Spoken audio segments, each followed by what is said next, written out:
Hey guys, what's up everybody? It's another beautiful day. It's a privilege to be back here today with the family. So everybody, where you're joining from, let me know in the comment section where you're joining from. I want to appreciate you guys for coming along and be here with me. I know the time is a little bit tricky right now.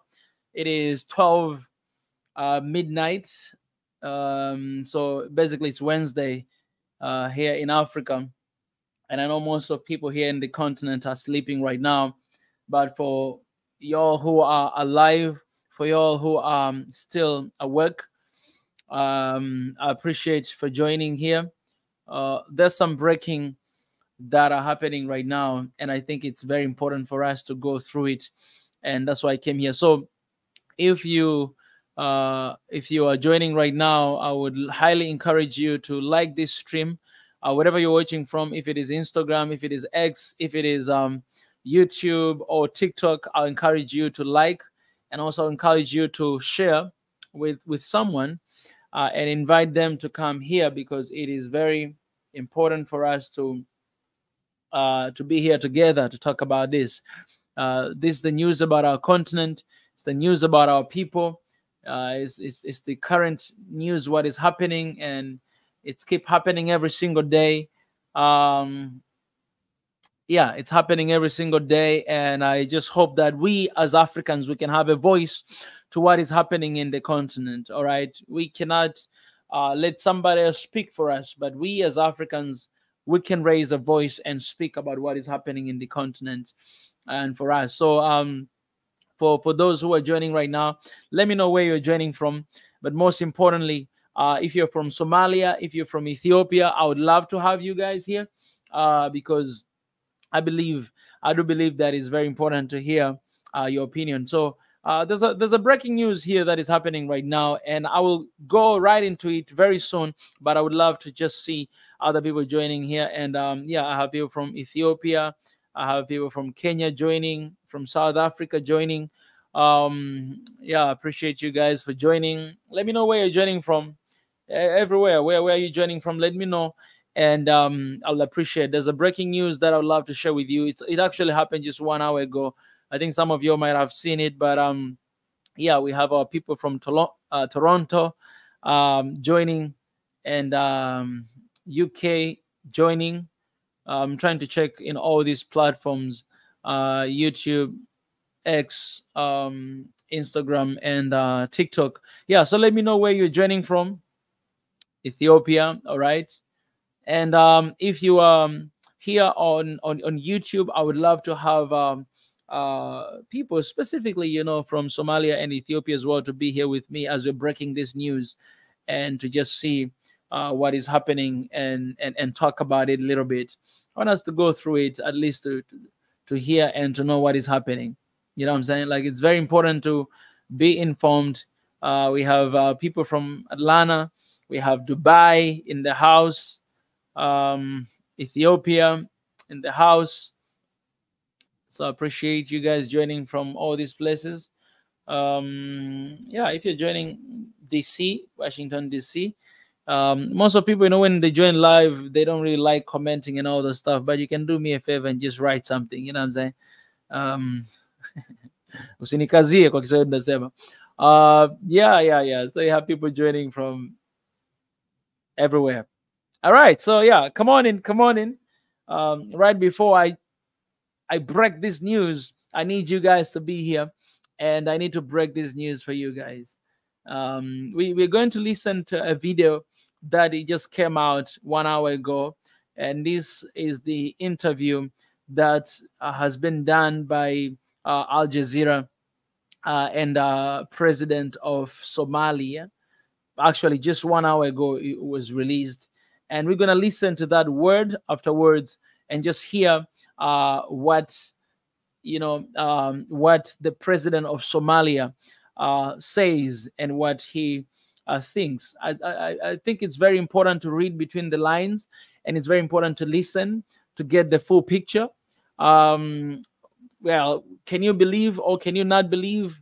I don't know, but the best thing we can do is to listen what these politicians leader says, and after we listen to them, then we can judge for ourselves. I mean, you can judge for yourself. So I would love to have, if you're from Ethiopia here and you're from Somalia and you'd like to be with me in this panel to talk about this breaking news that I'm about to share, I'm just going to play a video and I'd love to hear your opinion.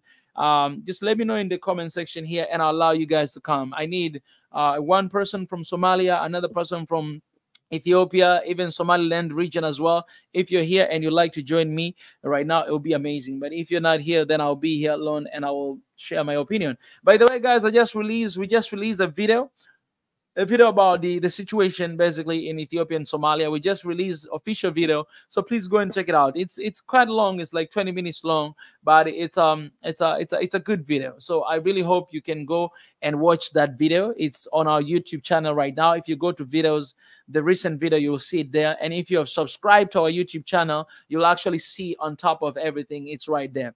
So yeah, let me know, guys, where you're coming from, and then I will go and start right away. So I just said there's a breaking news that I need to break to you right now. This video, it just came 1 hour ago. Muhammad Musa. All right, you let me know where you're from. Let me know first of all where you're from in the comment section. Then I will share the link with you, because I would love to have somebody from Ethiopia, from Somalia, and Somaliland as well. To balance the equation. Having this conversation, you need to have both sides. So we're gonna listen to this interview that actual Al Jazeera did with the president of Somalia an hour ago, and we're gonna listen to it word after words. We're just gonna have some time to listen to it, and you guys, you can talk for yourself. Okay, so we have Sarah Teseme from Ethiopia. If you're available to join, you can join the link. I just share the link in the comment section. Click that link and it will lead you direct to the space right now, to the studio, and I'll put you on. Muhammad Musa, I don't know where you're from, but you can click that link and come, and you let me know here in the private chat where you're from, and then I'll put you on. And if there's anyone from Somaliland as well you'd like to join, let me know. Okay, just tell us already. Harawit, if you are you are in a hurry, you can actually just go to sleep. It's okay. Don't hurry me. We have Jamaica joining us. We have New York joining us. It's not just about starting and talking, but it's about waiting for people. It's about having people in here and talk about this together. It's not just about my opinion, but it's about our opinion collectively. And that's why I need people from these regions to talk about this. We have people joining us from NY. I'm in New York. Hi, I'm from Ethiopia, but I can't talk today. It's okay, Tilahun. I'm from Ethiopia right now, and I am in South Africa. Oh, so Mohammed, you're from Ethiopia. I would like to have whoever that will be the first one to come to join in the session. If you're from Ethiopia, then I'll have you on, and I need to balance the equation. So I need to have one from Ethiopia, another one from Somalia, and another one from the region of Somaliland. What is going on in Somalia? All right. If you do not know anything that is happening, please go on our YouTube channel and check it out, the video that we just released. It's almost 30 minutes long to explain about what is happening and what we can do to stop that from happening. Okay, we have from Namibia. All right, guys, so you guys are here. So I'm going to play this video right now, and for people on TikTok and everything, you guys will be able to hear it. But for people here on YouTube, X and Instagram, you'll be able to see it. So I'll just play this video, and you guys, you can listen for a while, and then at the end of the day, we'll talk about it. Okay, just hear this out. Deal with the breakaway region of Somaliland earlier this year. The agreement gives landlocked Ethiopia access to the sea in exchange for Addis Ababa recognizing Somaliland's independence. The deal has angered Somalia. Well, joining me live here in the studio is the president of the Federal Republic of Somalia, Hassan Sheikh Mohamud. Thank you very much for being with us, sir. We have plenty of questions for you. Starting with this one. You've called Ethiopia an enemy. You have recalled your ambassador in Ethiopia.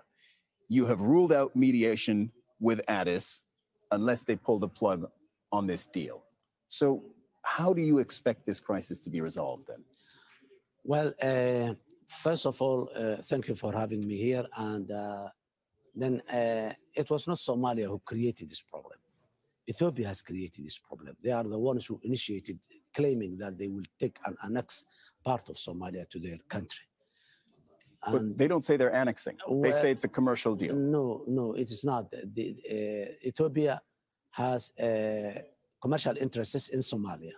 Yes, in Berbera, they use Berbera port, and they have a stake of 19% even in the ownership of the service of Berbera. And the place where they are now saying is just a few kilometers away, few hundred kilometers away from Berbera. There is no need for that. Whatever it is, let us assume that they need another port. And this is what we have been discussing for a couple of months ago. The issue is not, will Ethiopia access to the sea? They are free to access throughout Somalia. Where? Everywhere in Somalia. But the question is how? How do they want to access the sea? By annexing part of Somalia and changing the borders of Somalia? This is what's going on right now. It is not a commercial. It is an annexation of territory. So as you know, Ethiopia says it's not annexation. They say it's also not a formal recognition of the sovereignty of Somaliland. They say it is a commercial deal. And I just want to remind our viewers of what this potential deal is. The memorandum of understanding between Ethiopia and Somaliland is that they would rent a 20-kilometer stretch of coastline in Somaliland for half a century, for 50 years, for commercial purposes and for a military port as well. What is the part of that that angers Somalia? First of all, Somalia is an independent and sovereign state. When such deals are taking place, it is the federal government of Somalia who has a legitimate right, this thing to be discussed, not a breakaway or not a region of Somalia at all. And above all, commercial and military base mixed together and doing one thing, that's one. The other thing, if it is a 20-kilometer strip of land in the coast only, how that strip of land and how that port is going to be connected to Ethiopia by passing through Somalia, that's another one. The other one, it is in public domain. Ethiopia said we do this in exchange of recognition. We recognize Somaliland. That's a public and that's official. And they said, they didn't say it only one time. The Prime Minister said, the Minister of Foreign Affairs said, the National Security Advisor said, many other leaders in Ethiopia said.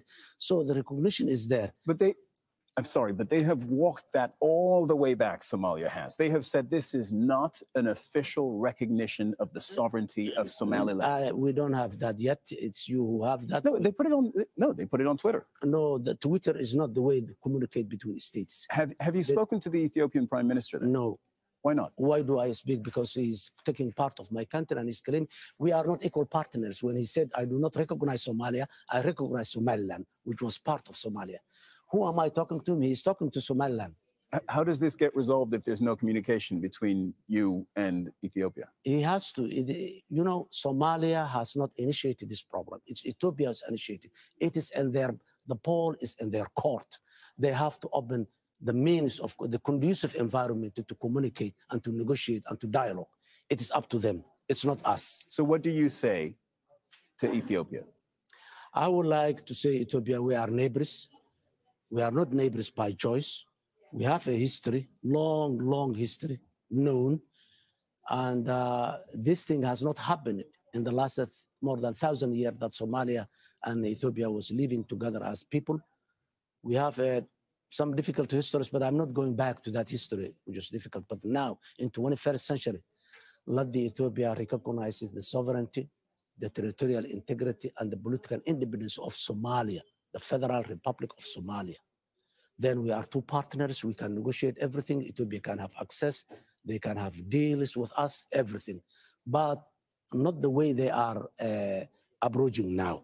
That's not the way the modern world works. Have you spoken to the leadership in Somaliland?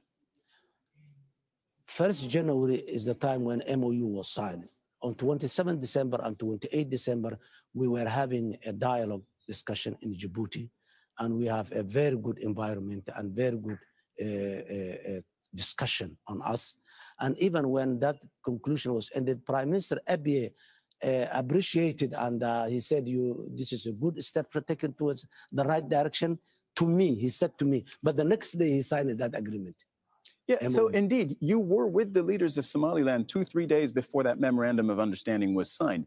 Are you saying then that they kept you in the dark about what they were about to do? Yes, they never mentioned. We have been discussing how to unite Somalia, not how to give part of Somalia to Ethiopia. No, this was not the subject of discussion. The subject of discussion was the unity of Somalia, how we unite and how we address the grievances of the past and all this. That was the discussion. What are you asking Ethiopia to do, and what happens if Ethiopia goes through with this memorandum of understanding, this deal? Look, one thing is very clear. Ethiopia has no right to do that. Diplomatically, legally, it has no right to do But what if they do it? Well, that is another case. Let us hope that they will not do it. This is a piece of land that belongs to Somalia, and Somalia will never yield whatever pressure that comes on it.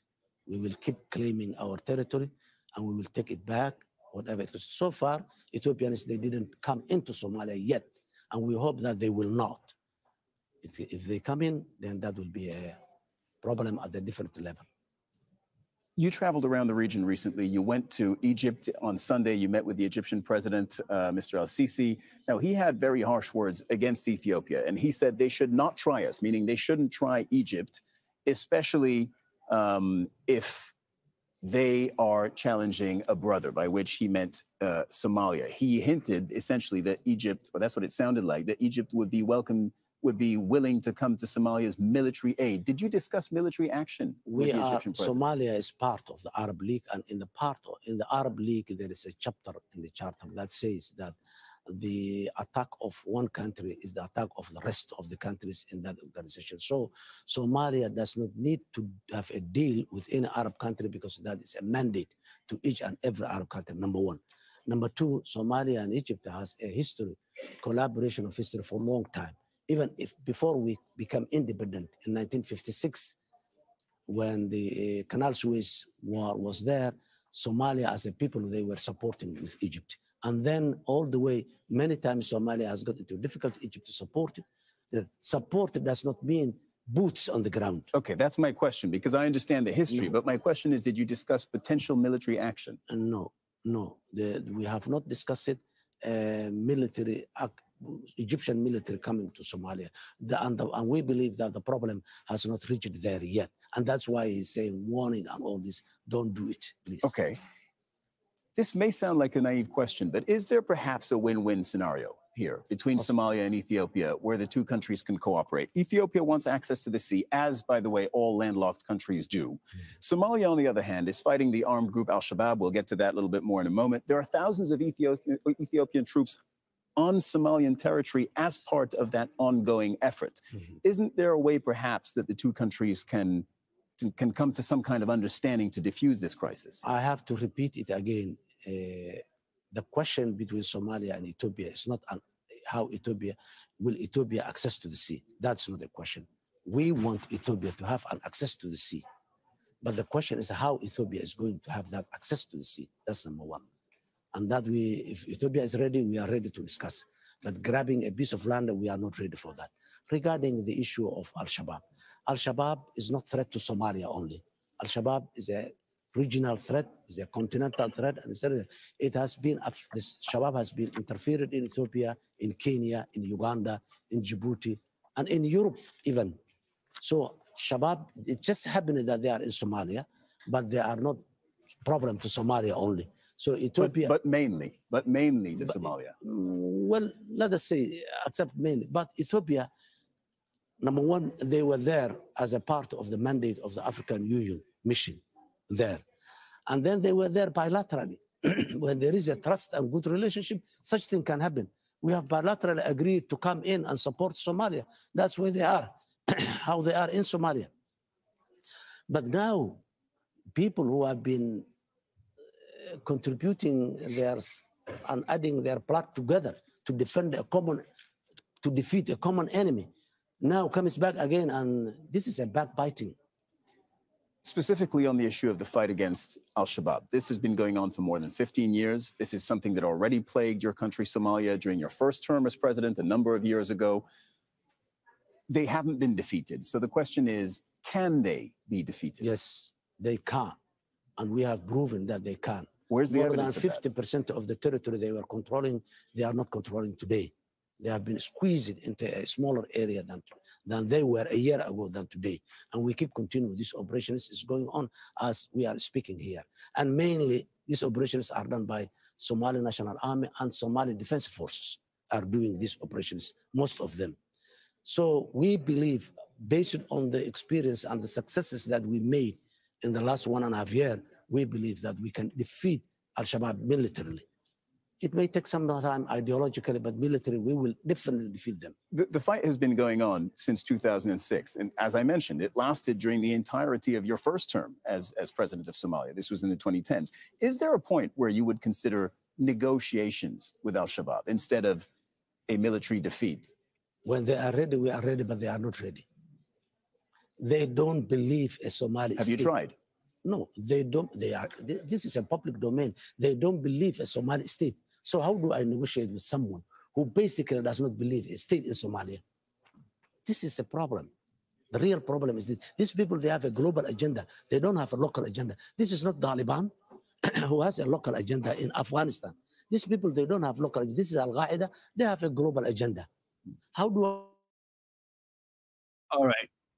All right, guys. So I will stop right there because at the end he was trying to talk about Al Shabaab, and I want to highlight something. And I have somebody here behind the in the studio, Prof. Mohammed. We have the private chat here on the screen. So check on the private chat, and then you can reply to me there. But I'm gonna put you on in the second.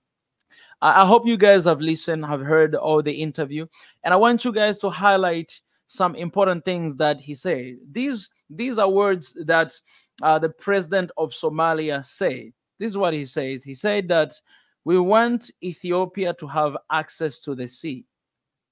And the question is, how are they going to do that? So basically what he's saying is that right now, he is not agreeing with how Ethiopia went about it to have access to the sea with Somaliland. And that's why we have this tension, and that's why this thing is escalating. He asked him one question that, hey, so what are you gonna do if they keep pushing on this MOU, and they if they keep pressing on, what are you gonna do? You all know how he replied. That means it refers to something. So the problem that is here right now is how Ethiopia went about with this MOU. He said, we want Ethiopia, his word, to have access to the sea. The question is how.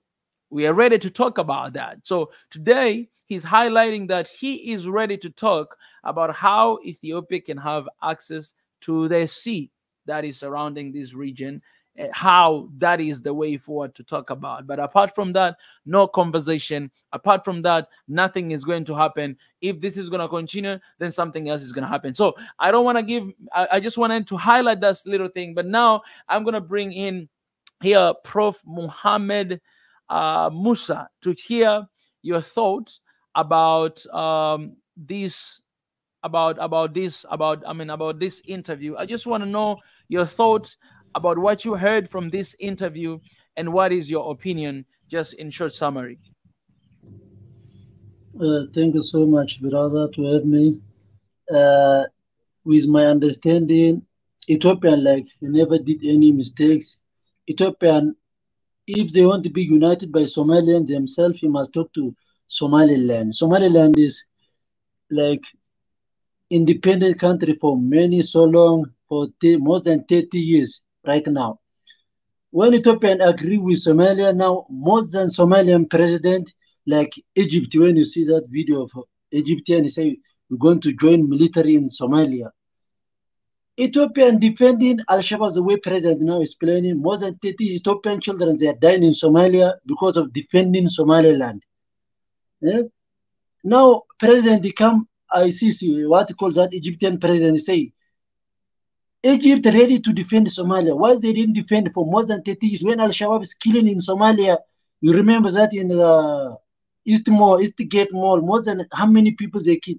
Egypt didn't say nothing. He didn't go to defend even Al-Shabaab. He didn't send even any military to defend Somaliland. Now, Ethiopia, what they do? We defend Somalia. We agree with Somaliland also to have the Red Sea access to the Ethiopian people.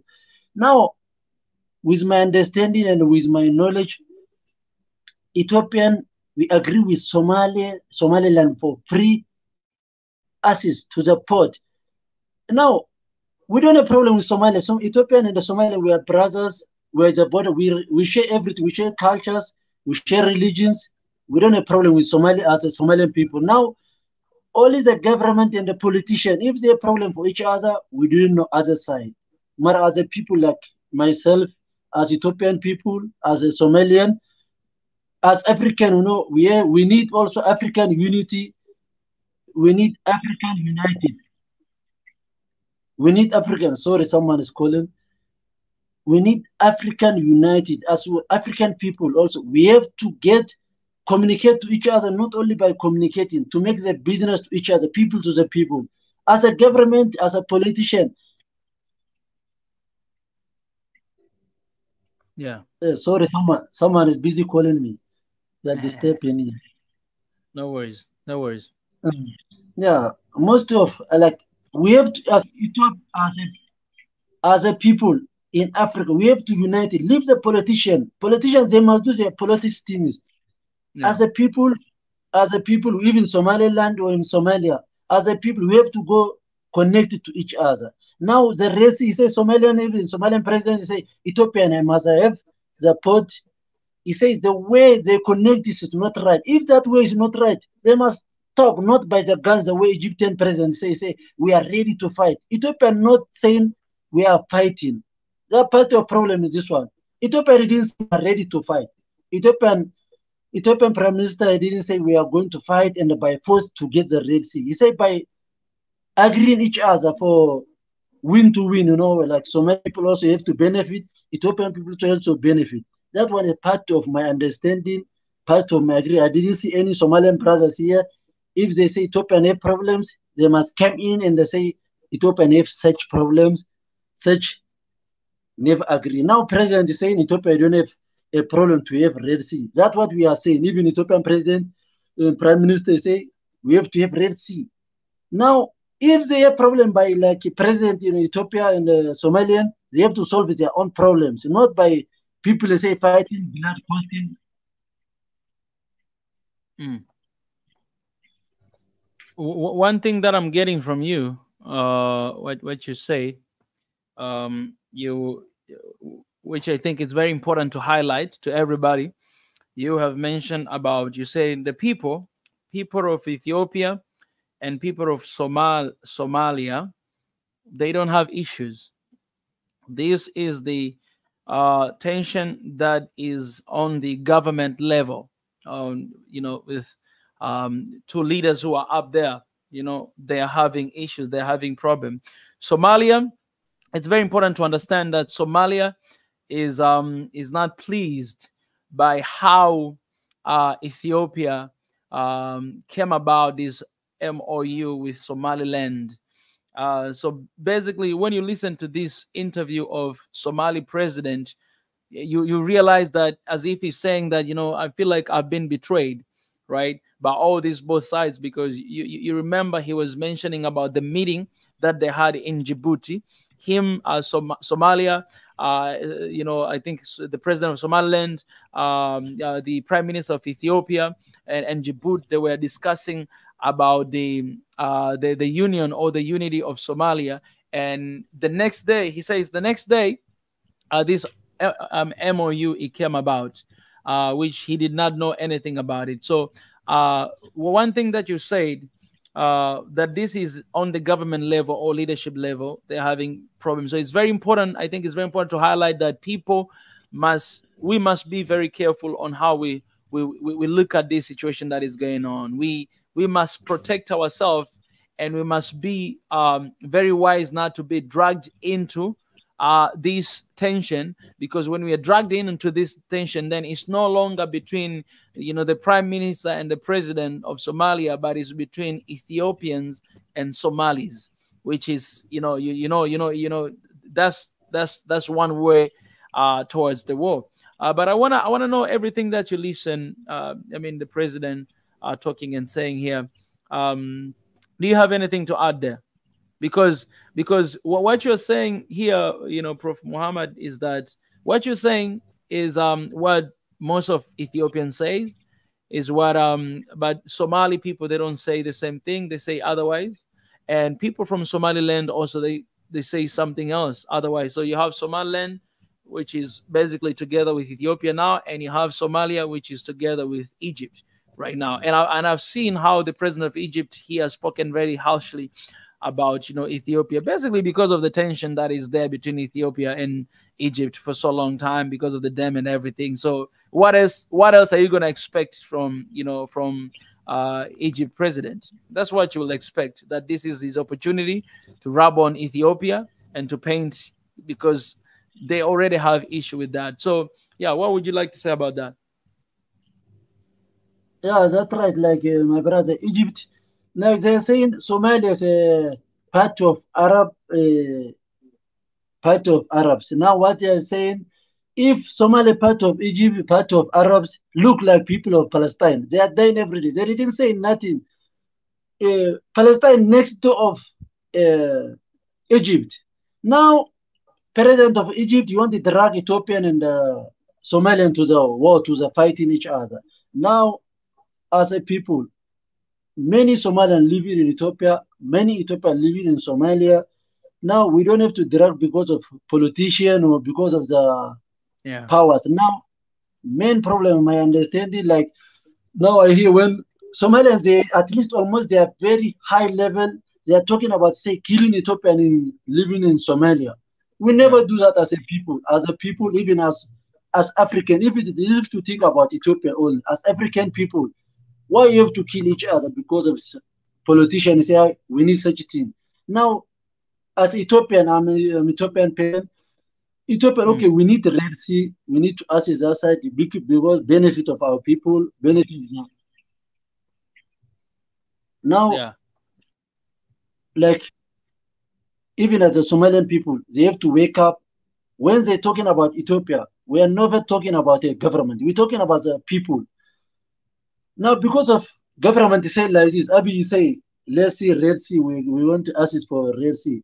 In Somalia, you don't have to kill any Ethiopian person or any citizen of Ethiopia. They are brothers, they are sisters, they are outside. Those people, they go to, some they are surviving to go to what you call Asian, to get like Saudi Arabian to reach that side to survive that part of their lives. Yeah. Now, now, even Ethiopian and the Somalian president, they have to come to the tables and the talk. If any situation they have problems, you have international community, you have African United. We must go there and solve their own problems their side, not to dragging our people to the war. We don't need war even in Ethiopia, even in Somalia. Somalia is west, Ethiopia is west. We are not better than another. Yeah. We are not better than each other. We need a peace as a people. Somalia, even any brother and sister, if they come here right now, I'm so happy to see what they are saying. Not to drag in each other, say, let's kill Somalia, let's kill Ethiopia. That one is not part of our people. Any African, by my side, I don't need any war. I don't need to kill any brothers and any sisters. Even they call it that Al-Shabaab what? Al-Shabaab is the way president is saying. Al-Shabaab is saying treating to Ethiopia. Many times they try to Ethiopian by Somalia region. Many times. They kill innocent people for nothing. They take the livelihood for Ethiopian people, not only from Somalia. That one is a treaty to Ethiopia, also the way president is saying. If Ethiopian to defend Somalians, they die that side. Why Somalians angry about Ethiopian getting Red Sea? What they are here, even they are like Turkish military that side in Somalia, in the Red Sea. They allow the Turkian military to Red Sea. They allow the like Qatari people military to the Red Sea. When Ethiopians say let's go, say what they have to get angry. This one is not, with my understanding, not because of Somalian. It's Egyptians. They get a chance. They say let's. Egypt, every Ethiopian opposition, why supported by Egypt? Why, with my understanding, every opposition of in Ethiopia, one is believing is a guy. I don't know which gun is solving problems in Africa. African people have to wake up, almost like in Ethiopia, bro. Any opposition want to go to power, they need in the guns. Gun is not part of solutions. guns will never be part of solution in Africa or anywhere. Yeah. As a poor people. Yeah. Yes. Yeah. Please, you can wrap up. You can wrap up. Ethiopians, yes. They are very poor people. How they can believe in the guns? Those poor people, they don't have money to buy the bread. Now we say, let's fight. Why you have to greet each other by Al-Shabaab? We are never fight for religion or for anything. But it's the hunger of the people, the power. If you want the power, you must go to give for people the chance. Say, hey, vote for me. I will do for you this one. I will do for better than this government. That's what Ethiopian people need right now. Anyone in Ethiopia or anyone side in Somalia, as a people, we don't need the war. We need the peace. As a Ethiopian people, we need a Red Sea more than anything. We pay like the way government is saying, the way our people living. We never see the Red Sea in Ethiopia, like more than 30 years. We never see Red Sea. Now we have to get Red Sea and see the benefit of other African people or other African world to live. Give them a chance for any Somalian or any brothers here around, if they have other idea of Ethiopia and never get Red Sea. When you get Ethiopia Red Sea, what's the problems? What I'm to question, if Ethiopian get Red Sea, what is going to short from Somalia? Why they allow Turkey military in Somalia Sea? When Ethiopia say, let's go, say they are fighting to Ethiopia. That one, our brothers and sisters in Somalia, we are not enemy for Somalia. We are not. We hope good things for Somalian brothers and sisters. Let's talk together and talk about peace, brother. All right. I appreciate Prof. Muhammad. Thank you for your insight and for speaking your heart. I think Africa is listening, so I appreciate for stepping in here and share your thoughts. Thank you so much. Have a good time. Every time I follow you, thank you, brothers. At least you would like to connect Ethiopian and all Africans. I like the way you say United Africa. That one is part of our coming generations. Yeah. Even not now, coming generation more than they will unite it more. Thank you so much. I appreciate it, brother. All right. Enjoy. All right, guys. So I have some other people here. I'll allow. There's this guy here on TikTok, Mr. CEO Horn Freak System, and we have Keremela. I don't know who to start with. Let me start with CEO. If you have listened to the conversation and the video of I lost him. Let me go to Keremela. If you have listened to the conversation that I've had with not the conversation I've had with, if you got a chance to hello, Keremela.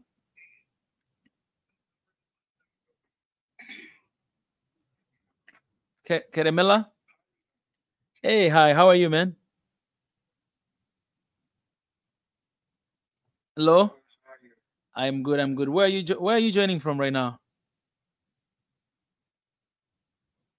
I'm from Ethiopia. You're from Ethiopia.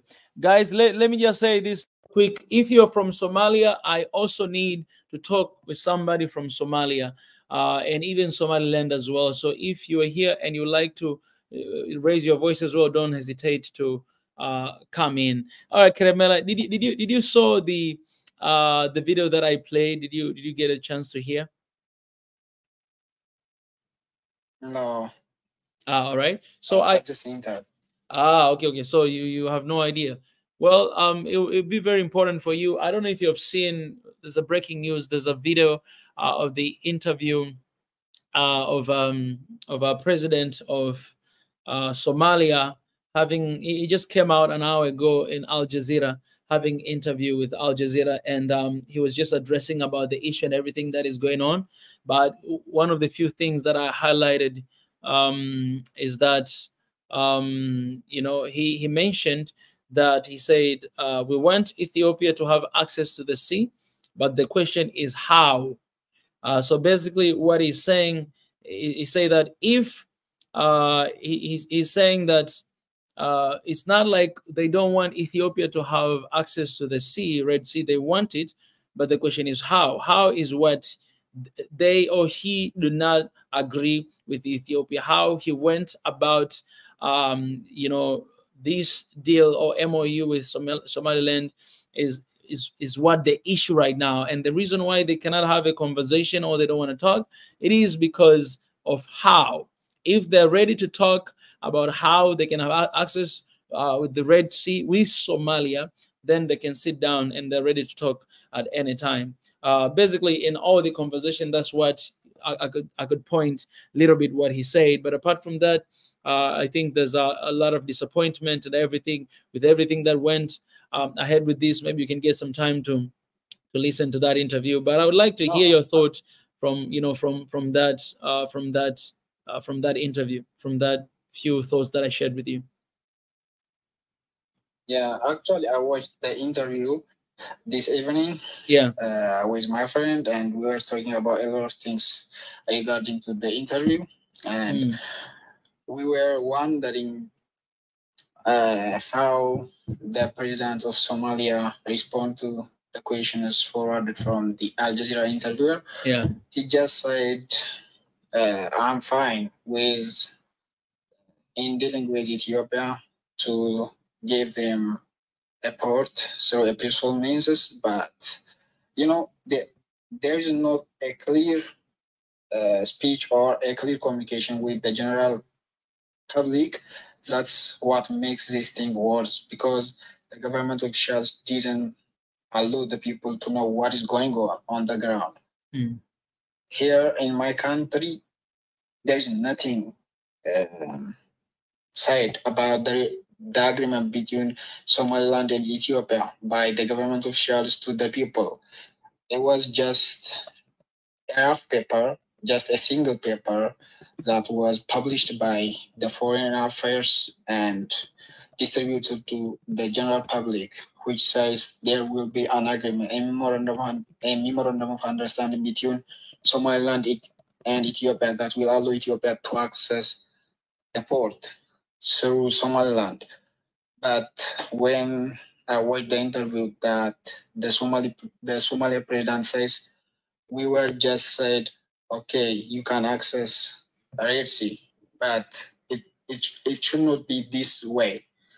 So I just wondered that I think the Ethiopian government should be transparent to the general public on the terms and conditions how Ethiopia will gonna access the Red Sea or the Dela port. But regarding to what he said during the interview, he just said this thing will not happen because the Somalian people will never tolerate Ethiopia if Abiy Ahmed, the Prime Minister of Ethiopia, approach to access the port in this way. So he just approached to the Egyptians and the Arab League to have a solution for African problems.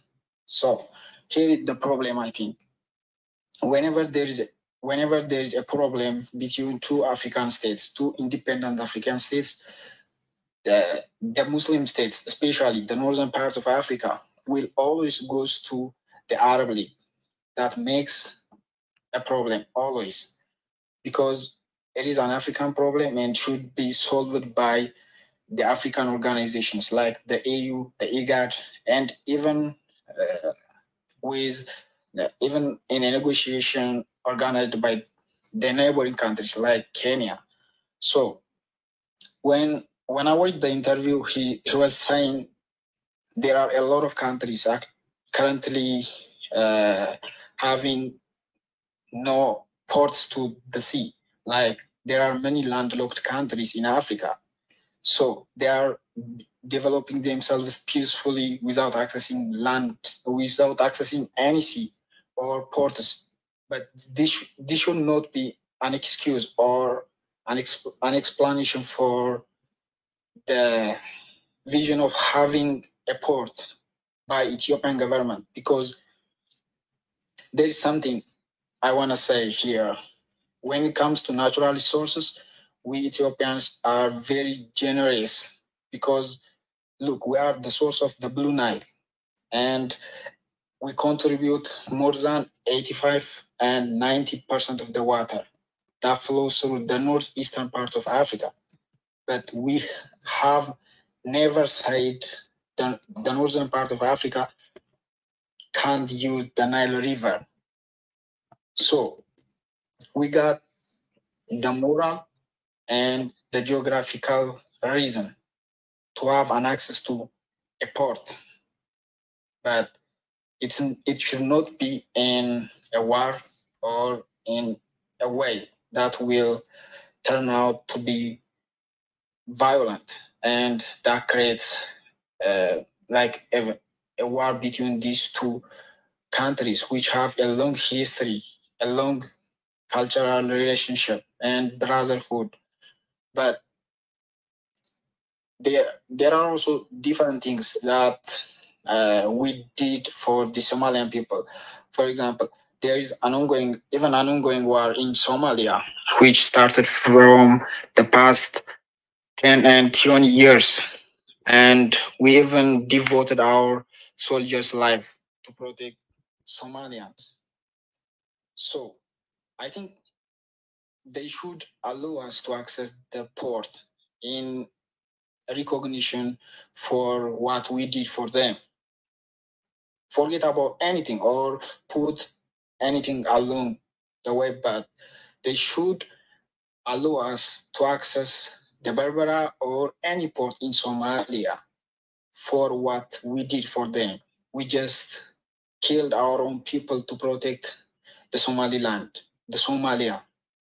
So, in principle, we have the right to access any port, but there should not be a war. And we Ethiopians don't want to have a war with our neighboring countries and anyone in this continent, any country in this continent.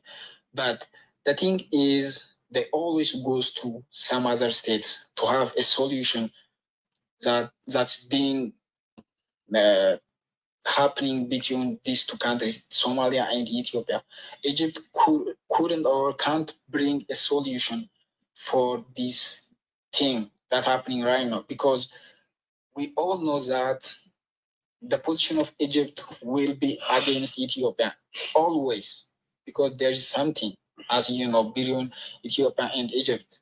So the solution will be, I mean, in my opinion, the solution will be the government officials of these two countries, Ethiopia and Somalia, should sit down and talk or discuss what the ways they can access the Red Sea, or the ways that will accomplish this agreement in a more modernized way without having a bloodshed between these two countries, because we are the most undeveloped or the least developed countries in Africa. Yeah. So even Somalia has an ongoing one right now. So it should not be anymore. Well, yeah. So this war should be stopped. But Keremera, as a continent, we have to grow up. Keremera, what I want to correct is that the president of Somalia, he said that Ethiopia, they are not stopping Ethiopia from having access to the Red Sea or to the ocean. You know, they want to give that access, but the big question that I think right now they are posing is how they are having it. So, for instance, right now Ethiopia is having MOU with Somaliland, right? That is how. So Somalia is opposing that. That's not the way. And second, what President was saying in this interview is that I think he is opposing the ownership of this port, opposing the ownership, because he mentioned something that we don't want Ethiopia to take another part of Somalia and for themselves and everything. So I think when I was listening to this, actually I got to understand a little bit further that the problem that it seems Somalia is having with Ethiopia is the ownership, the MOU that it says 50 years, half century, Ethiopia is going to take a hold of these ports from, I mean, I think is how many kilometer, I forgot how many kilometer of Somaliland region. So that is how 20 kilometers. Eh? How many kilometers? 20 kilometers. 12. So yeah, 20. 20. Okay. 20 kilometers. Yeah. So from what I've got from the interview is that President of Somalia is basically saying that, you know, how the Prime Minister of Ethiopia, Abiy, went about having this, you know, these 20 kilometers of, you know, Somaliland region is not right. We want him to have an access, but how he went about it, not true, because it did not come through us. Second, he don't want them to have ownership of that place, but they can do business. They can have win-win situation. They can have agreements. That's okay. They can have MOU, but not the ownership of the place. And I think that's where the problem is between Ethiopia and, you know, Somalia looking at Ethiopia. What would you say about it? Yeah, but I think you have watched the whole interview, and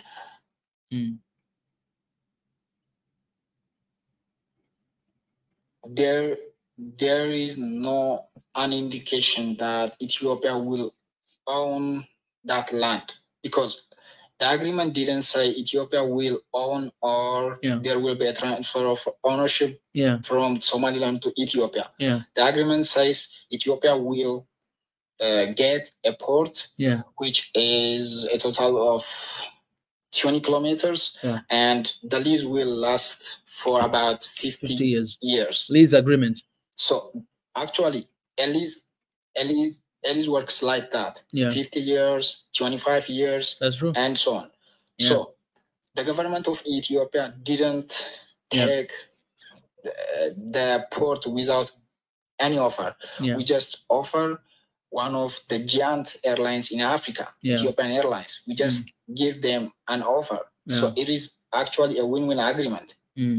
So the Ethiopian government didn't want to own the land. It was like a lease agreement. But I think there is a fear of transfer of ownership from the Somali side. So even the journalist was asking him, the Ethiopian government didn't indicate clearly there will be a transfer of ownership. That's right. So the article didn't say that the port will be transferred to Ethiopia. Even the journalist was insisting on that point. That's right. But the president was in fear of, if Ethiopia owns that land, the Ethiopian government will take any measurement to own or transfer the ownership from Somaliland. But that's not true. It is his thought. So you think there's an issue with trust, that of course trust, and also one side is kind of like kept in the dark, so they don't know what they're gonna do about it. But there is also the other thing is that the president of Somalia was saying, I just talked to him about the ways the Ethiopians can access the port. He was telling the journalist again and again, he was willing and open to offer a hand to Ethiopians. But that is between them. The public didn't know about what they just discussed. So the thing is, there is no transparent government in East Africa right now. So they should be transparent to the public. If the Somalian government or the president is transparent to the public and just convey the information or their thoughts on the discussion to the general public, and the Ethiopian government do the same, there will not be any issue between these two neighbor countries.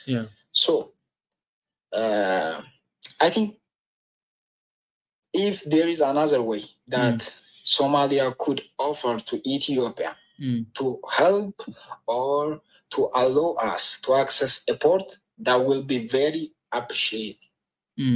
But we didn't say we took the port with force. We just offer Ethiopian Airlines, Ethiopian Telecom, and the Renaissance Dam, which are the three giant projects in Africa, not in East Africa. in Africa. So it is actually a win-win agreement. So there will be any ownership transfer. But the Somalian government, the Somalian president is in fear of that point. Keremela, let me read this one comment because I shared the link here on YouTube. Actually, I would love to have somebody from Somalia here to have conversation, but nobody has been responding. Yesterday, the same thing.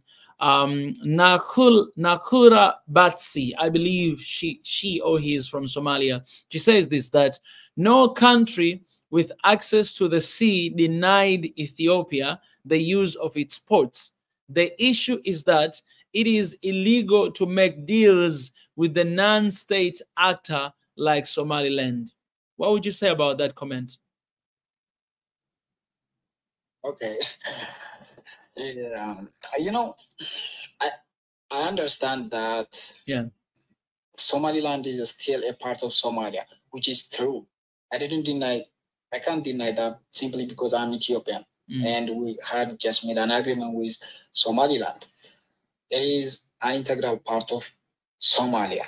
But the thing is, they just treat themselves as a country. They got their own diplomacy. They got their own soldiers, their own borders. But the thing is, the Ethiopian government didn't clearly stipulate on the memorandum of understanding that it will recognize or it will totally recognize the independence of Somaliland from Somalia. You know, that was what I was saying. The memorandum of understanding is not as clear as it is to the general public. There is like a hidden thing. So the Somaliland president went or brought himself to the stage and says Ethiopia will recognize the independence of Somaliland from Somalia. But the Prime Minister of Ethiopia stayed calm, didn't say anything at all about the recognition. But if you're asking me what I feel about the comment, or I don't know what is here. I don't know about his gender, but it is absolutely true. Somaliland is an integral part of Somalia. And we can't make a deal with a region that's part of a sovereign country. Yeah, you know, this to be honest, Keremela, this is very like this. It could be an endless, like infinite conversation if we talk about this issue because I'm even looking at the comment section here. If you have someone from Somaliland region, they are on the side of Ethiopia. They say, hey, we have been apart, you know, we have been apart from Somalia, you know, since 1991. For more than 33 years, we have been apart from it. We've been independent. We have our own president. We have our own money. We have our own government. We have everything, our own system. We haven't been part of that. We want to be apart from that. We want to be independent. That's the conversation that I get over and over and over again from people who are coming from that region of Somaliland. And yesterday, one of them said that, commented this on Instagram. She said, you know, in order for your country to be recognized internationally, that you are an independent country, then the country that you are belong to at a moment, they must acknowledge and recognize you as an independent country first for the international bodies to acknowledge that as well. So she said the reason why Somaliland is still not recognized internationally, it's because Somalia is not recognizing Somaliland as an independent country. Somalia wants one Somali, wants the entire Somalia to be one. They don't want to depart or to divide with the Somaliland. They want one Somali. And when you're watching this interview, the president of Somalia, he said that the meeting that they had in Djibouti, they were actually talking about how are they going to strengthen one Somalia.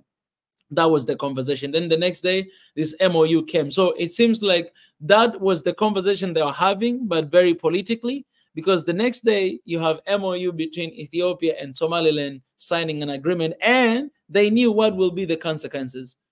They know.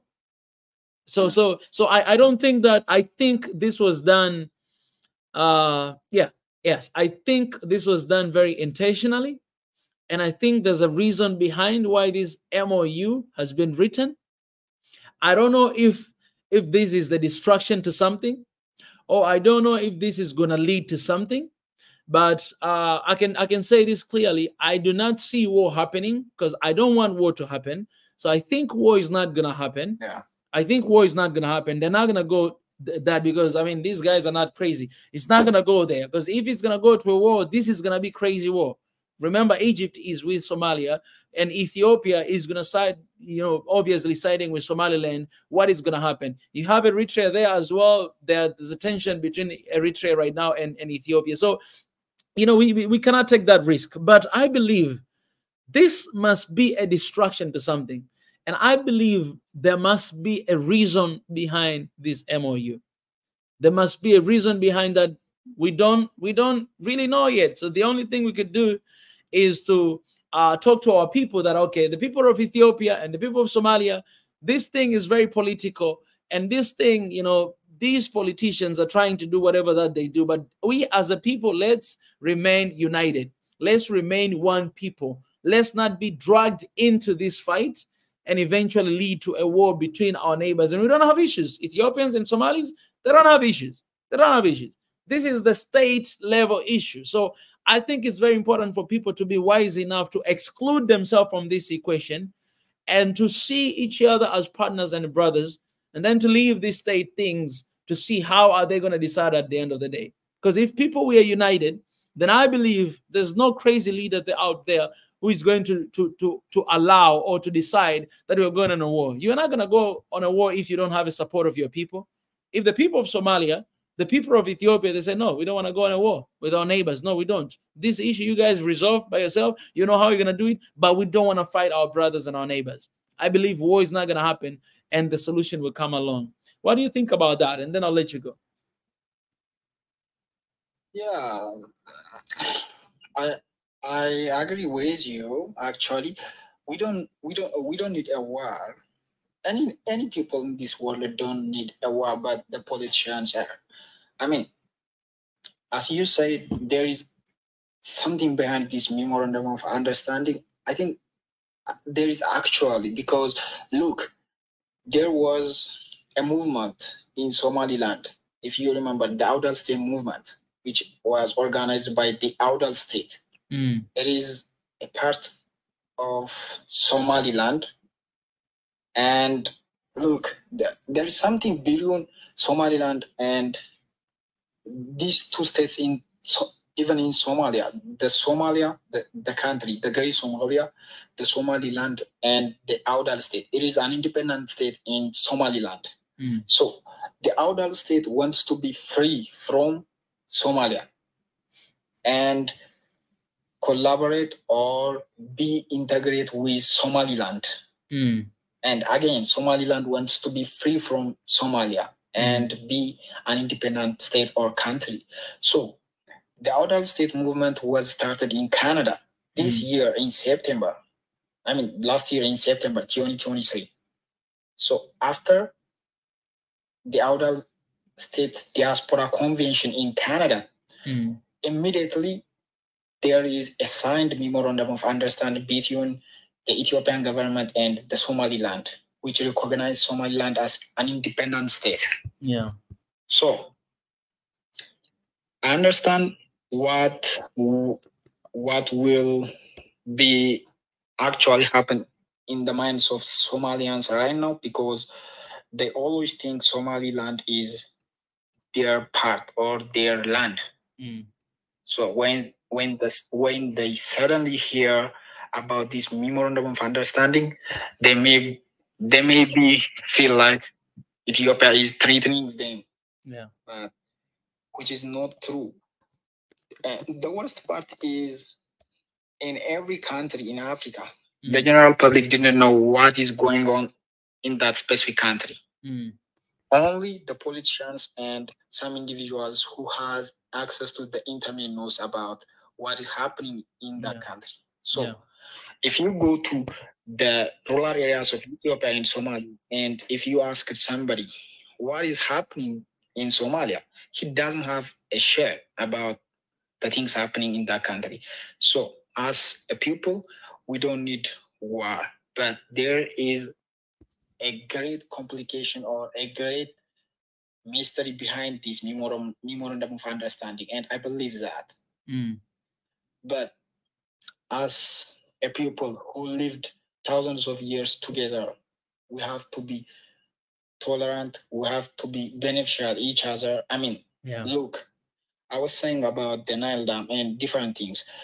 So the thing we Ethiopians got angry is when Somalian government bring Egypt bury on us. Yeah. Because we got something with Egypt. So actually, we Ethiopians don't give a shit about Egypt because they always are against us. Yeah. I don't know why they always do that. But look, there is two major rivers that flow from Ethiopia to Somalia, the Juba and Shabelle rivers, which are originally from Ethiopia. I mean, they flow from or originates from Ethiopia and flows through Somalia. They use the river without anything, any issue. We don't even build a dam on such rivers, on Juba and Shabelle. They are not international rivers. We can't block them. We can't build a dam. But this is why I just said when it comes to natural resources, we Ethiopians are generous. So we didn't say anything about these two rivers. We just said, oh, you are our people, so you can use them without anything. So as a people, as a people with countless years of relationship, they should offer their hand when we need something in return. Look, we pay around $2 billion yearly for Djibouti port. That's huge. But the most ridiculous thing is that the United States launched its military base in Djibouti for about 75 million USD. And the Chinese built their military base for about 100 million USD. And we just asked to pay $2 billion for a port just to bring things in and out from Ethiopia. So this is what they did to us. So we can't pay $2 billion per year while some random countries from thousands of kilometers away from Djibouti borrow things, build their military base, and pay $75 million. 0.00% of what we paid for Djibouti. So this thing has to be stopped in Africa if we want a peaceful and prosperous continent that will accept everyone in the continent equally. So if there will be something that will happen if the Somalia people didn't allow us to access a port in any way, including peaceful ways. So as a country with countless natural resources that flows from us to different countries in Africa, we got the right to block everything. So, but we don't want to do that because we are kind, and I think we are kind enough to let others live. So, as a conclusion, we don't need any war with Somalia, with Egyptians, with Sudanese, any country in Africa. But we have to use our natural resources together to build a better Africa for the coming generations. Yeah. Keremela, thank you so much for joining me here today, and thank you for your thoughts. I think I really enjoyed listening to you. You seem like a very wise person. So keeping on, my brother. I appreciate it. Hopefully another time when we're here, you'll come and to share with us as well. Thanks, Mika. All right, brother. I love you. Talk to you later, man. All right. Okay, guys. So somebody has requested me to put the map here on the screen for those who are watching from YouTube, X, and Instagram. YouTube Swahili Nation, X, Instagram, and TikTok, Mika Chavala. So I put it here for you guys to. Okay, let me connect with the mic. I think I'm not using the mic. So I put it here for you guys to see and to understand actually what is happening, and the area and the map the way it is. Yesterday, one of our brother here, the architect, was saying something that when you look at the map of Ethiopia and where they are at, then you realize it kind of seemed like something was done strategically to keep Ethiopia away from the ocean. When you look at these borders, I mean, look at these borders. But anyways, I said this before today. For those who, I mean, I released a video of almost 20 minutes talking about this issue, this situation in detail. So please go and check that video. I will share with you guys. I released it like 2 hours ago. So please go watch this video. And most important thing, let us know in the comment section what are your thoughts. That's the link I just shared in the comment section. Let us know what is your thought with that video, and I'll share here on Instagram as well. Well, that is the video. If you didn't watch, please go and check it out, and also you can share. Let us know what is your thought, and we're gonna come back to talk about those stuff. But what I would like to say, man. I think I just got this today during this conversation when I was listening to President of Somalia conversation.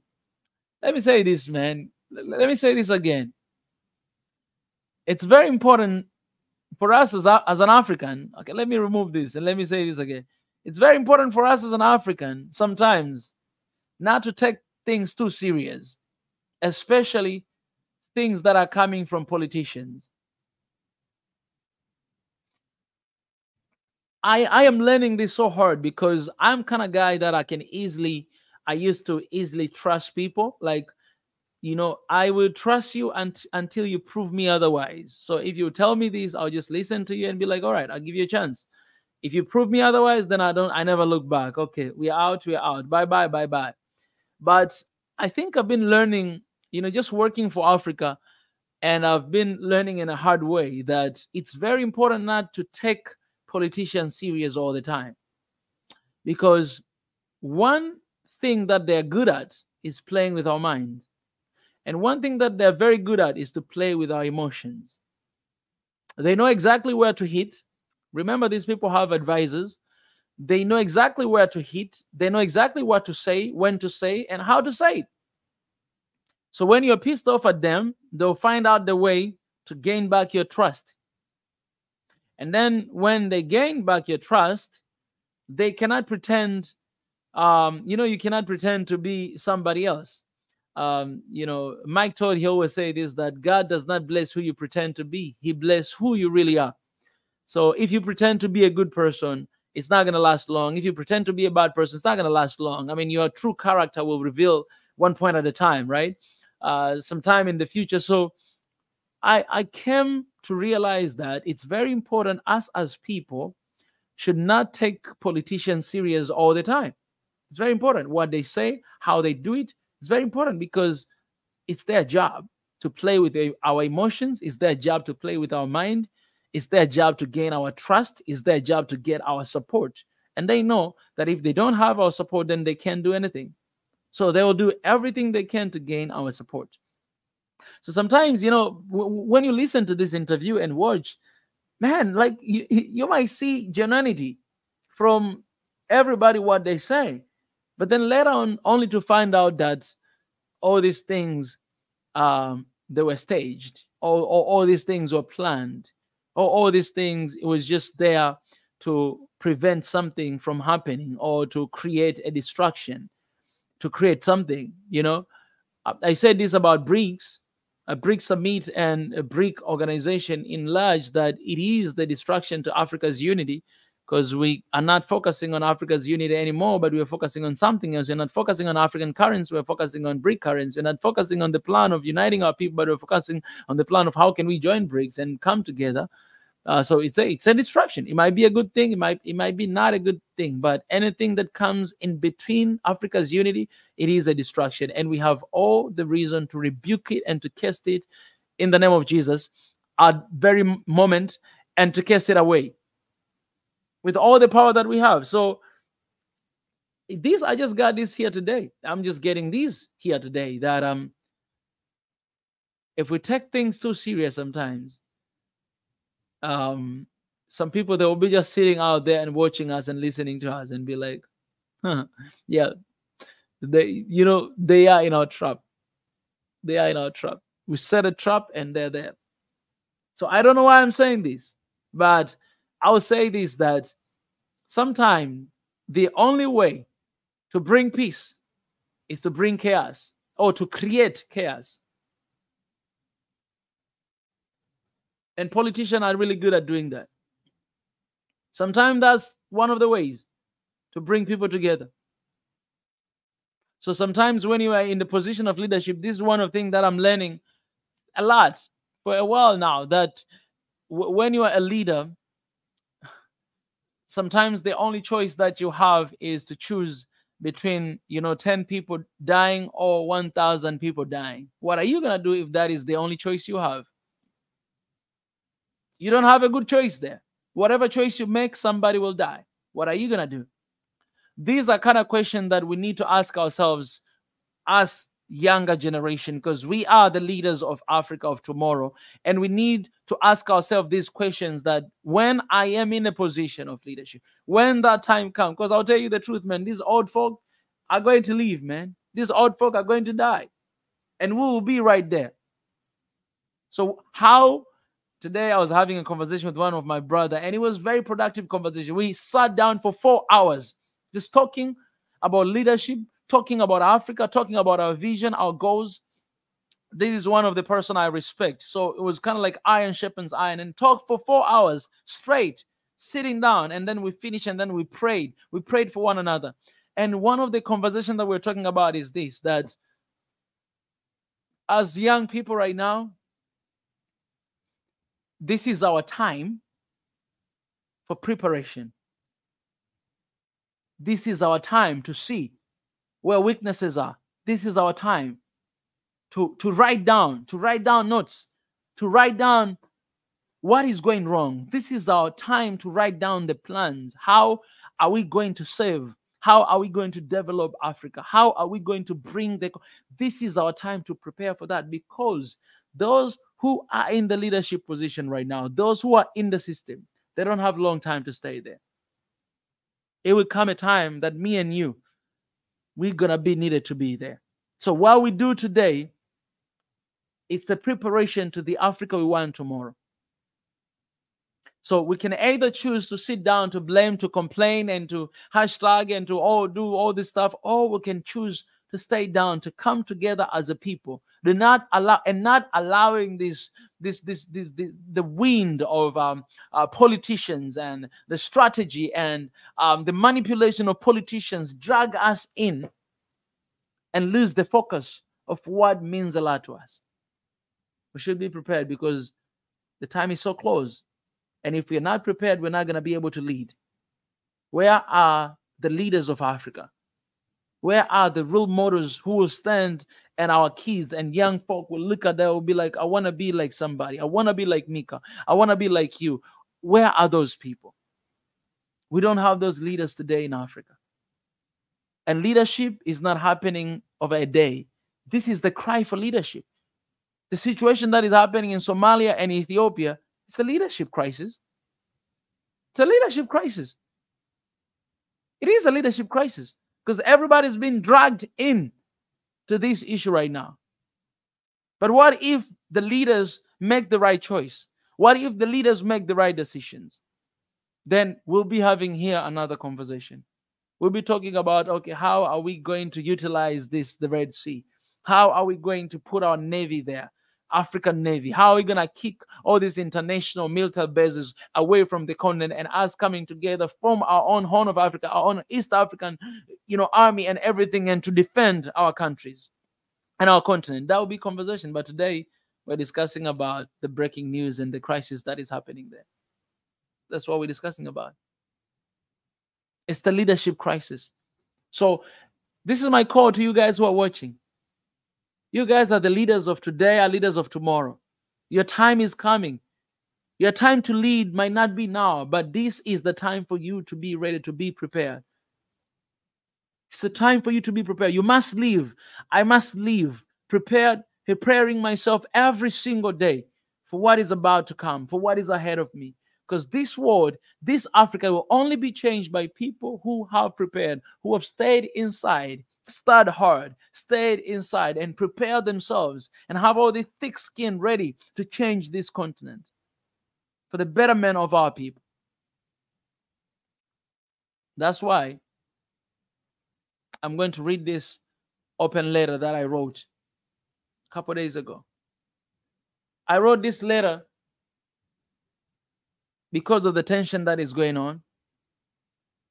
And I want to read it again. It's very important, guys. If you haven't seen this letter, go on my ex, Mika Chavala. You will see this letter. Just scroll down. You will see this letter. And I want to read here again. And I will explain this letter a little bit, and then I'll be leaving. I have this tendency to write open letter once in a while. And I had to write. And this letter is basically talking about the distraction, the confusion, the distraction that politicians are always making. And especially when it comes to Africa's context, you're talking about politics and you're talking about real life. Because people who are leading Africa today are business politicians. In order for you to succeed in Africa, you must be in politics. And when you get in the politics, it's the way for you to start a business. Because you can only protect your business if you're in the politics, if you're in the leadership, if you're in the authority. You can cover your tracks. You need to have power, and power helps you to find money. That's why most of leaders that we have in our continent, some of them, they didn't even have anything. But when they leave leadership, they accumulate everything wealth for themselves, because this continent is being led by politicians and businessmen. Politician businessmen. So let me ask you this. Majority of Africans are not businessmen, are not politicians. So you understand that very few people are leading this continent, and majority of people, they're staying behind, they're left behind. And this letter, it comes from that heart. It is constant battle and rough road as Africans merge politics and real life. In this context, the approach has remained a source of controversy, tension, and wars. Sadly, our people are dragged into politics without a clear vision or clear understanding. My fair advice to my fellow Africans is to try to distinguish the two, politics and reality. Let politicians politic, while on the other hand, we ought to wise up as a constituents and focus on a real life. The majority of African politicians are barely concerned about the real life of the people, but rather about the politics and the next election. Think about this for a second. Majority of politicians we have in the continent, they are not concerned about the betterment of the noble people. They're concerned about the politics and how are they going to win the next election. If you choose them for 5 years, when they get into the government, they start just thinking about, the first year, they'll please you a little bit. Second year, they'll accumulate for themselves. Third year, the same thing. Fourth, they'll start preparing for themselves for the next election because they want to be elected again. It is therefore high time we, the African constituents, draw a line between politics and real life. Otherwise, we shall remain doomed by the excess politicking from politicians. The current ongoing tension in EAC region is very strategic and planned with a specific purpose. Let me tell you this. When I was writing this line just came to my mind that no, what is happening in the EAC community right now? It is very strategic, planned with a specific purpose. I don't know what is the purpose, but I'm seeing the tension between Burundi and Rwanda, Rwanda and Congo, Somalia and Ethiopia, Sudan, Kenya and Tanzania, and Kenya and the rest of East Africa community. It's not normal. All of these things are happening at the same time. It's very strategic, planned with a specific purpose. We must discern deeply and see beyond what we hear and read and the influence projected by politicians and social media. So basically, I'm saying that we must be careful with politicians and we must be careful with social media, because once we listen to politicians, then we take it in our brain, we write on the social media, and we are the one that are spreading this toxic all over the world. So everybody sees, and everybody just jump in, and the things accelerating in another level, and we don't even know where we started. We don't even know what is right anymore. One of the easiest tactics to beat your enemy, okay, and I don't even know how I was writing these things. One of the easiest tactics to beat your enemy is distraction. Africans are always on the losing side because we are easily distracted and therefore lose focus and allow politics to control us. We Africans, we are always distracted. One of the tactics of the enemy is to distract you, and then they're going to strike you so hard, because when you're distracted, you're not prepared to fight. And they can strike you so hard and you die, you lose.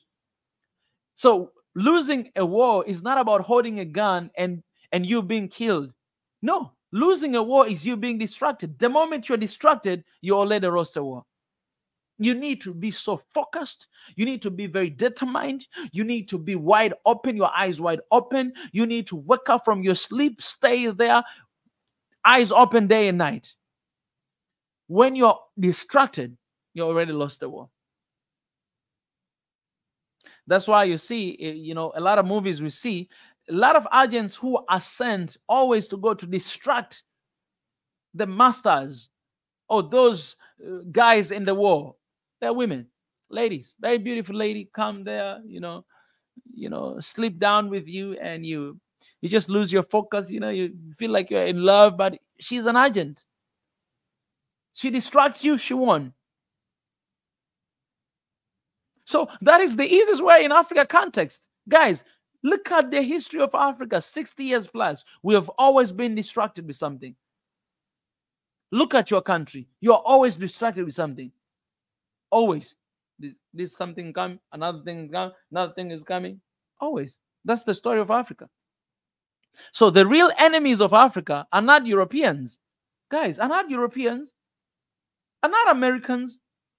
Those are not real enemies. They might be enemies, but not real enemies. Are not Asians, are not Arabs, because they can't do anything without Africans. They cannot do anything without partnering with Africans. So we have betrayers in the continent who are partnering with these guys, and we see them as enemies. But in fact, somebody who looks like me and you, we are real enemies. The enemies are African politicians. I wrote that. African politicians are the enemies of Africa. Africans. So my fellow Africans, we must choose today not to be controlled by politics or politicians. Let us focus on each other, protect one another, and stand up for our motherland, Africa. Unless we, the African people, urgently choose unity over anything else, I am very concerned no country in Africa will survive what is about to come. And let me say this, man. Wake up, Africans. I wrote this statement with tears in my heart. The last statement, the final statement. I am concerned no country in Africa will survive what is about to come. So ask me a question. I share these messages. I share these letters. And I don't know if you read them. I don't know if you think about them. But I'll tell you the truth, man. I'm no prophet. But I'll tell you the truth. What I'm writing, these open letters I'm writing, one day you tweet about them. One day you go back, you read them, and you remember what I was saying. Because I'll tell you the truth, man. I see things happening. I love this continent, and I have a mission for this continent. And I pray about this continent. My 24/7 life is about this continent. I don't have my personal life anymore. My life is about this continent 24/7. Right now, as I'm saying here, it's 1:30 a.m. in the morning, and I am here. And the whole day I've been making videos about Africa. I released it, and I'm gonna go back and then trying to make other videos, trying to release it, because this open later, I need to make a video about it again. But why am I telling you this? That when you spend enough time on someone, you get to love him or her, you get to understand them, you get to know them, you start to dream about them, you start to see vision about them, you start to see future about them. And that's when you propose and say that, hey, will you marry me? I want to spend my entire life with you because I don't see myself existing without you. What am I saying, guys? When you spend 24/7 on Africa, when you spend 24/7 on studying, on listening, on researching, you love this place. You fall in love with it. And you become part of it. You become Africa. The blood, the mind, the soul, the body, the spirit, it's connected with the motherland. And then you begin to see things. It's very spiritual, very psychological, and very real. And that's what is happening to me most of the time. There's a lot of time we say things and it happens. Not because anybody tells us, but because when you immerse yourself into something, you become part of it and you see things. So when I say that unless we, the people of Africa, urgently, right now, when you're listening to me, this, choose unity over anything else, I am concerned. No country in Africa, I will say that again, no country in Africa will survive what is about to come. So remember that. What is about to come. And ask me what is about to come. And I want you to hold on to that. Because the only solution to Africa's sovereignty, to Africa's prosperity, to Africa's development is one Africa right now. And that's why we have a petition. And we say, sign the petition right now. One Africa right now. The link is in the description. Go and sign that petition before it's too late. Help us. Let's have one Africa right now.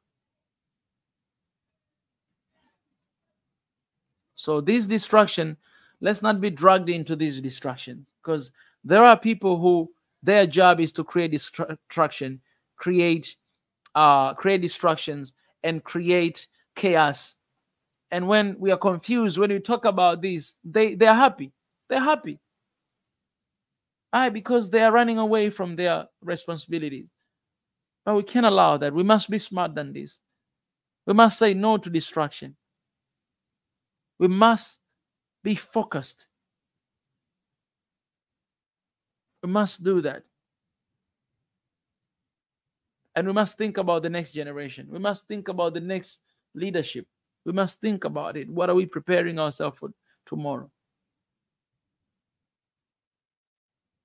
I pray for Africa. I pray for Africa and her people, that our mind and our soul and our spirit, the eyes of our hearts will be opened to see the secret that is hidden. Our eyes and our ears will be open to hear the voice of God over Africa. I pray that our heart will get sensitive to God, and the fear of God will overtake all of us, to know who we are called to be and what we are called to do here on earth right now and right here in this moment, in this era, in this century. Why are we here? What can we do? Where we are going? Where are we from? And who we are, God, to know exactly who we are, where we are from, why are we here, what can we do, and where we are going. to know, God, of our identity, to know our source, to know our potential, to know, God, our purpose, and to know our destiny. So that all of us, God, we may be at work and do our part.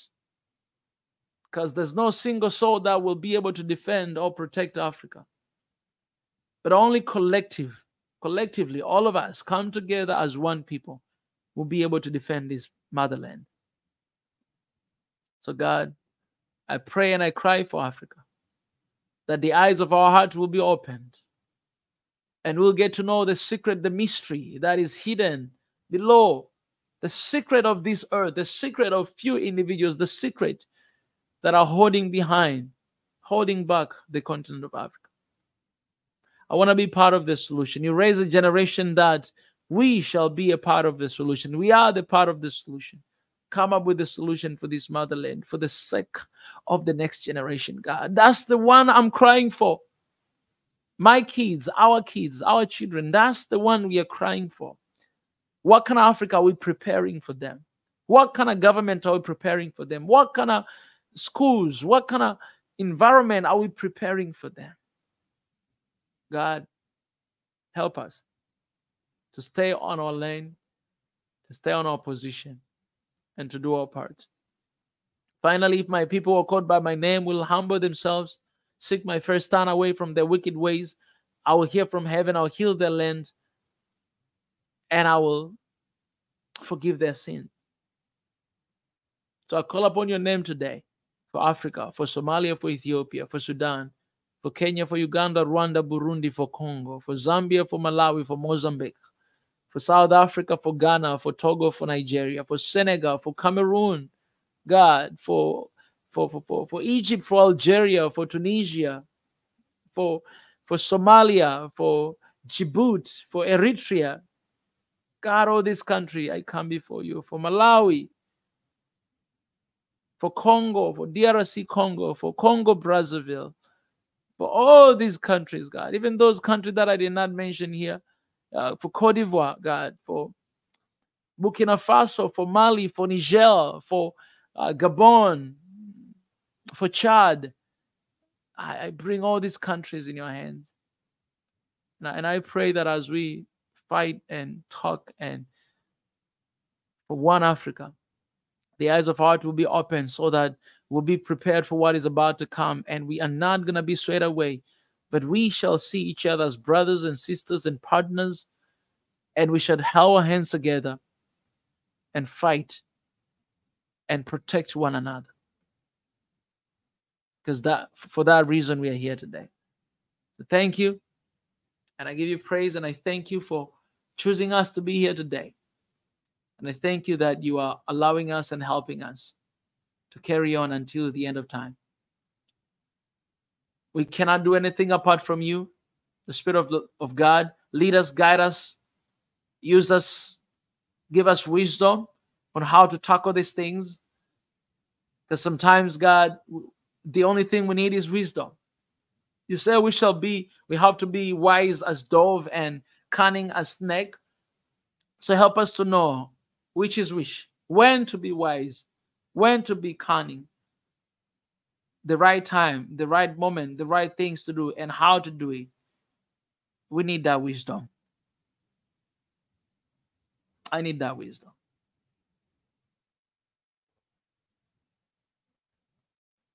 We need that wisdom. Wisdom from above. In your precious name, Christ, I pray and I receive. Amen. Amen. Amen. Guys, thank you. I am done. Thank you for coming here today and for joining. God bless every single one of you. And be blessed. And keep praying for Africa. Keep praying for these countries. Keep praying, man, that the eyes of our heart will be open. Let me tell you this, man. Sometimes you don't need to be in the government to lead Africa. You need wisdom. You need the fear of God to lead Africa. And I think there's a generation that God is raising right now. the generation of leaders that are not in the government, but they're somewhere there. They're behind the camera. They're somewhere there in the offices. They're somewhere there in the street. But God will use them to bring our people together and to change this continent for living. So I see that happening. So keep pushing. When I will go live next, anytime. So stay close to my social media, to TikTok, Mika Chavala, Instagram, Mika Chavala, X, Mika Chavala, YouTube, Swahili Nation. Stay close to those. Anytime I'll go live. And anytime, every time we'll release a video on YouTube as well. So go on YouTube and check out the videos that we're releasing right now. All right, guys. God bless you. Let me go out first on TikTok. TikTokers, I appreciate guys for stopping by. I'll let you go for now. Bye-bye. I love you. And I'll end with my people here on YouTube. Guys, thank you for sticking around. And yeah, let's stick around. And don't hesitate to like this stream and share with somebody. We had a really nice conversation and released a video about the situation a couple hours ago. Go and check that out. Share our videos, like them, and help us out to reach to as many people as we can. That would be really helpful to our mission, to our vision, and to what we do. Our vision is towards one Africa of solidarity and peace and love. And mission is to defend the image of Africa, to bring back all the heritage and the sons and daughters to Africa, to decolonize the mind through authentic knowledge and create a bridge for oneness and peaceful Africa. That's our mission. So help us out to reach to as many people as we can. Our plan is until March to hit 500K subscribers. So help us out to reach that goal. To hit 500K subscribers. You know, the more you hit more subscribers and more people joining your channel, that's more you grow. You know, we want to grow. We say this is the year of excellence, 2024, and everything we want to do in an excellent way. So help us out to reach first our goal by hitting 500 subscribers. We are almost February, so we have like 2 months ahead of us. And right now we have like 363,000 subscribers. We need to hit 400,000 subscribers. We need to hit 500,000 subscribers. So hopefully we can hit that on March. And, you know, that's our desire. And we cannot do that without you guys.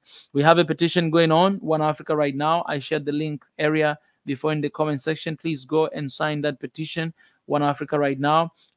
Before you sign that petition, make sure you read, you understand, and then sign, and then you can share with your neighbor. You can share everywhere. Once you read this, you'll understand what we're asking for. So please go ahead and sign up for that. Also, we have more links for those who would like to support what we do. We do good work, a lot of work. Please join the membership here on our YouTube channel. The link I just dropped, the team dropped in the comment section. But also there's other different ways that you could join. You can join membership there on YouTube and become a member, and you'll have an access to a lot of things ahead of everybody. But also you can join Patreon, become a member on Patreon as well. These are platforms that you can support us. If you want to support us monthly, you can join membership or Patreon. But if you want to support us only once at a time, you can support us through PayPal, and all the links are in the comment section. All right, guys. Thank you so much for stopping by, and thank you for all the support, and thank you for being here. Turn on notification button so that anytime where we go live and talk about these issues, you can be here. I'll be having conversation with some of the people in the coming days, so stay tuned. There's a lot of good things along the way they're coming. All right, keep supporting us, keep standing there for us. All right, I love you guys, and I'll sign out for now. Bye bye.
began from the very beginning of time, right? And I can ask you one question right now. What does history tell you about Africa? Who discovered Africa? If you write right now on Google who discovered Africa, you find out that is one white man that he came and discovered Africa. And you can ask yourself that how can you discover a place that already exists? How can you discover a place that people already live in that place? It is impossible, but that's what the history tells us. That's what people believe about Africa, that it was discovered by a white man. This guy, he came, and then he went back, he gave a report, and then the next we know is colonialism, because those guys, they sat somewhere to divide Africa like a piece of cake, because they discovered it, they own it, it belonged to them. But that is us. We discovered, we're the first people to know. And today you have a lot of people around the world that they think that Africa was discovered by them.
Okay, let me tell you this, guys. Darkness has no power. Darkness has no power at all. Like darkness, it has no power. Why? If you're in the deep darkness, all right, you don't see anything. You don't see where you're going. You don't see what is next to you. And then you just turn light. In 1 second, that darkness disappears. So do you understand the importance of light in the midst of darkness? Okay, on the other hand, if you have light, it doesn't matter how much there's a deep darkness, it doesn't matter, but you always see something as long as there's a light. This is to tell you that, guys, in the midst of darkness, there's these bright moments that happen, and our job is to focus on that. Sometimes, you know, there'll be a time we'll talk about the issues and everything and the struggles that are happening and how can we get over this, and there'll be a time that we'll channel our energy and we channel our hearts to something good that is happening.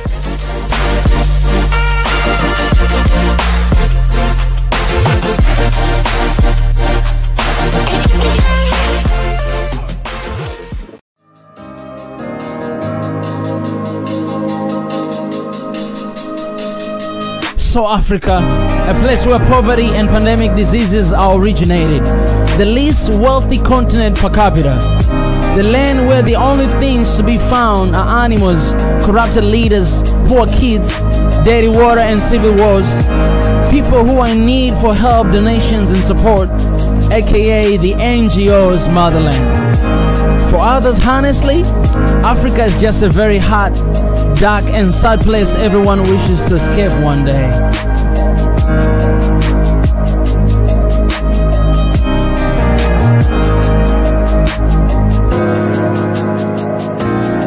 Well, whether you're an African or not, this thinking isn't new to you, because you have read, heard or felt the same way before. Just type the word Africa on Google right now.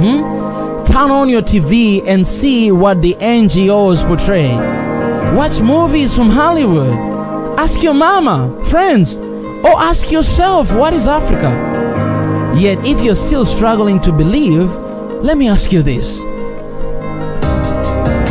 What comes to your mind when you hear the word Africa?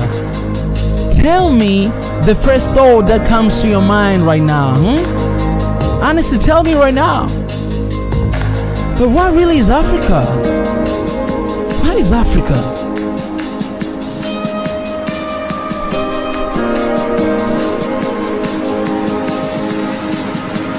Listen, There are many theories about the name, but one that is close to the truth is Al-Kebulan. This name translates to Mother of Mankind, or according to other sources, the Garden of Eden, the place where love, peace, and unity dwells. Al-Kebulan is an extremely old word. Many nations in Africa use this word, including Ethiopians, Nubians, Moors, and Numidians. For me, this isn't just the theory, but the truth. My truth I choose to believe in. As cliche as it sounds, that's the future I'm hoping for. The tomorrow I'm fully determined to see. The dream I am convinced and dedicated to fighting for until it happens. What is Africa for you?